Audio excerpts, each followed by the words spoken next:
यदि आप अपने फ़ोन में कोई भी वीडियो देखते हैं लेकिन वीडियो देखते समय आपके फ़ोन के वीडियो में कोई भी आवाज़ नहीं आ रही है, वीडियो में एकदम आवाज़ नहीं आ रही, तो इस प्रॉब्लम को कैसे ठीक करेंगे, इस वीडियो में मैं आपको इसका सलूशन देने वाला हूं। उसके बाद आपके फ़ोन के वीडियोस में आवाज़ आने लगेगी, तो वीडियो को कंप्लीट लास्ट तक देखिएगा और चैनल को सब्सक्राइब करके घंटे को ज़रूर दबा लीजिए। अभी जैसे कि मैं कोई भी वीडियो यहाँ पर ओपन करता हूँ, यहाँ पर देखता हूँ, मैं इसका वॉल्यूम भी बढ़ाता हूँ, लेकिन यहाँ पर मेरे वीडियो में आवाज़ नहीं आ रही है। तो इसे ठीक करने के लिए यहाँ पर मैं आपको बता देता हूँ क्या सेटिंग करनी है। यहाँ पर देखिए ऊपर आपको 3 डॉट दिखाई दे रहे होंगे, सिंपली इस पर आपको क्लिक करना है। इस पर जैसे आप क्लिक करेंगे यहाँ पर नीचे स्क्रॉल करके आएंगे, नीचे देखिए आपको सेटिंग्स नाम से एक ऑप्शन मिलेगा, यहाँ पर नीचे मिल जाएगा, इस पर आपको क्लिक करना है।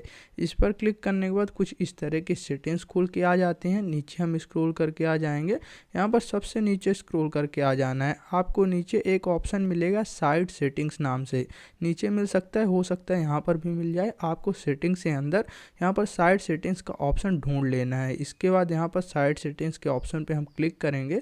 साइड सेटिंग्स में आने के बाद यहाँ पर भी कई सारे ऑप्शंस मिलते हैं। क्या करना है, नीचे स्क्रॉल करके आना है, यहाँ पर नीचे आ जाएंगे और आपको एक ऑप्शन को ढूंढना है, साउंड नाम से ऑप्शन मिल जाएगा। यहाँ पर नीचे देख लीजिएगा या फिर बीच में भी कई बार साउंड नाम से मिलता है, छोटा ऑप्शन रहता है, जिसकी वजह से यहाँ पर ढूंढने में थोड़ा दिक्कत होती है। तो देख लीजिएगा कंटेंट वाले ऑप्शन में यहाँ पर साउंड का ऑप्शन मिल जाएगा, इस पर आपको क्लिक करना है। इस पर जैसे आप क्लिक करेंगे तो जो साउंड है mute sites that play sound, यहाँ पर ये ऑप्शन कई बार बंद हो जाता है। तो क्या करना है, इसे यहाँ से चालू कर देना है। चालू करने के बाद यहाँ से आपको बैक जाना है। बैक करने के बाद अब यहाँ पर आप कोई भी वीडियो प्ले करेंगे उसमें साउंड आने लगेगा। यहाँ पर मैं आपको दिखा भी देता हूँ, जैसा देख सकते हैं यहाँ पर साउंड आने लगा है। इस तरह से आप इस प्रॉब्लम को ठीक कर सकते हैं। कोई और दिक्कत आती है, फिर कोई भी क्वेश्चन है नीचे कमेंट करके बता सकते हैं।